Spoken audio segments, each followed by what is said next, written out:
As you know, segmentation is one of the most important topics in all of marketing. And if you've not had a background in segmentation, it is important that you receive one as you go through your marketing education. Having said that, database marketing segmentation is a little bit different from traditional segmentation. In this particular video, we will be discussing general segmentation and how it applies to database marketing.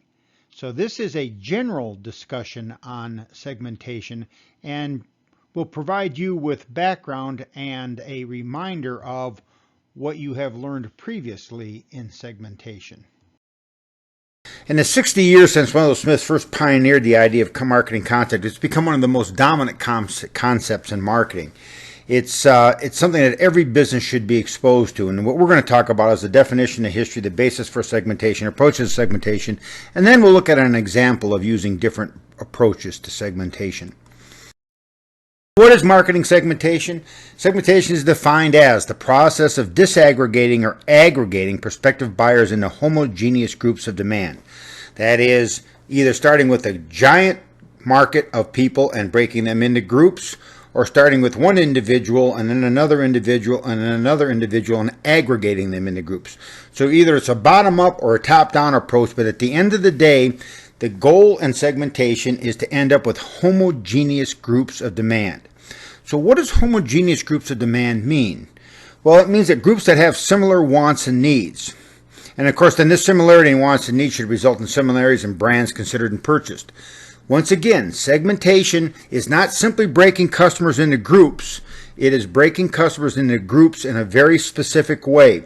That is breaking customers into homogeneous groups of demand. People with similar wants and needs. It's really based on the idea of viewing a larger heterogeneous market as a number of smaller homogeneous markets. And so it's based on this idea that if we take something like the market for fast food, it's made up of consumers who want all kinds of different things when they look for a fast food restaurant. They don't all want the same thing. Many want different things. For each group or segment then can be the idea that each group or segment then can be marketed to in a particular way in terms of the products offered, the communication strategy, the distribution strategy, and the pricing strategy. Well, as I said earlier, marketing segmentation was first described in the mid-50s, but it really caught hold in the 60s and 70s when it really became a means for companies to expand the sales of their products. And it's moved on and on since then. And so now in modern time, you go to the grocery store and you look at, I don't know, something like spaghetti sauce. There are 20 different brands of spaghetti sauce, and within each brand there's probably 5 or 6 different offerings. And so at the end of the day, you might go to the grocery store and see 75 different product offerings just in the spaghetti sauce business. That's all due to the fact that people want to differentiate their products based on different wants and needs in the marketplace. Now, one of the questions about segmentation is, well, Jack, segmentation is great. We're going to break the market down into homogeneous groups of demand, but that's not the only way to do business. And the argument has been made that there are in fact 3 types of markets: mass markets, where everybody wants the same thing; individual markets or diffuse markets, where everybody wants something different; and then segmented markets, where people will have similar groups of people will have similar wants and needs. So let's take a look at this. Let's start by discussing some examples of mass markets. Can you give me an example of a market where everybody wants the same thing? Now, this would have to be a market that would be relatively simple and relatively straightforward. So let's think about this for a second. How about water, the market for water? Well, there's all kinds of water, right? There's purified water, there's spring water, there is water that is has added electrolytes or vitamins in it. There are all kinds of different waters. And we know that every water is not the same and that people don't want the same things in waters because someone's willing to pay $4 for a bottle of water. And you and I both know that you can walk to the water fountain and get that same water for free. So water's not a good example. Let's come up with something maybe simpler. How about pencils? Well, no, not really, right? Because there's mechanical pencils, there's regular pencils, there's colored pencils, there's pencils with different lead hardness in them. There's number 2 pencils, number 3 pencils, number 4 pencils. So pencils doesn't work. Well, let's go to the other end of the spectrum for a second. Let's look at individual markets where everybody wants something different. This would have to be something that's a very customized market. How about housing?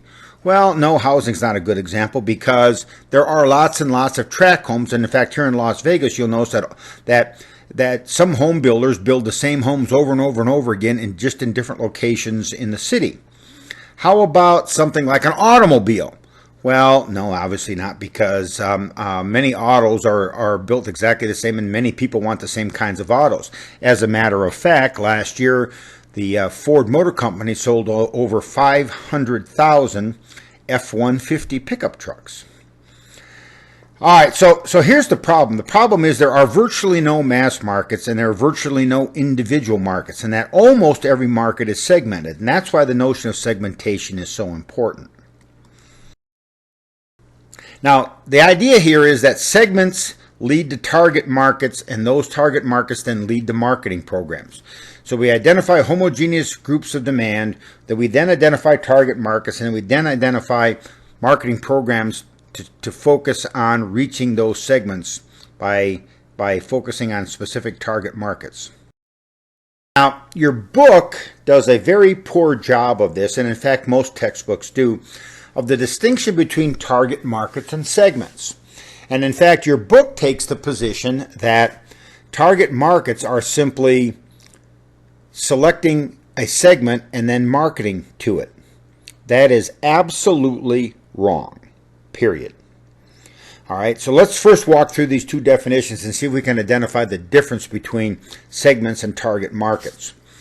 A segment is a group of customers who have similar wants and needs, and these segments are identified in terms of wants and needs. All right, so a group of customers with similar wants and needs is a segment.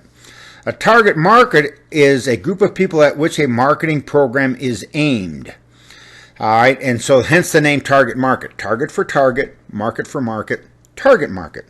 Target markets are usually identified in terms of demographics and psychographics, and maybe more recently by database marketers and online marketers in terms of behaviors. But a target market is not the same as a segment. A target market is a group of people at which a marketing program is aimed. So an example of a target market might be college students. An example of a segment might be price-sensitive fast food restaurant shoppers. They're very different in terms of how they're put together, and they're very different in terms of how we use them. As an example, there are virtually no segments that are demographic in nature. If a segment is demographic in nature, it means that everybody in that particular demographic group would have similar wants and needs. And I personally can't come up with any examples of this, but I'll show you the difference between this a little later on in a future lecture. The bottom line is you can't be everything to everybody, and you can't appeal to everyone. And the solution then is to identify groups of customers with specific similar wants and needs and focus on satisfying them. That is, to segment markets and then design specific marketing offerings to reach each of those segments. So why use segmentation? Well, simply put, segmentation allows marketers to adapt their marketing programs to the diversity that they find in the marketplace. Think about fast food restaurant goers. Some people are very interested in fast food restaurants. They're interested in the fast in fast food restaurants. Others might be very price sensitive. Others might be interested in something completely different in a fast food restaurant. But the bottom line is that I have to make sure that I have focused on a particular segment and that I have a product offering that meets their wants and needs. Here's an example. So I have segments 1, 2, 3, and 4 here, and these could be any kind of segments that you would like. And the product offerings I have on the right-hand side here are different kinds of SUVs from Chevrolet. The Chevrolet Spark SUV, the Chevrolet Equinox, and the Chevrolet Traverse. And so the argument here is that Chevrolet has different kinds of SUVs because there are different segments. And so one product is geared towards a segment, and in terms of the Equinox, maybe there are 2 or 3 segments that they try to reach with that same particular product, and then maybe there's another segment that's the focus of the Chevrolet Traverse. This is the idea of matching product offerings or to specific segments. This is the idea of taking advantage of the diversity in the marketplace in terms of wants and needs and producing goods and services that best meet those wants and needs.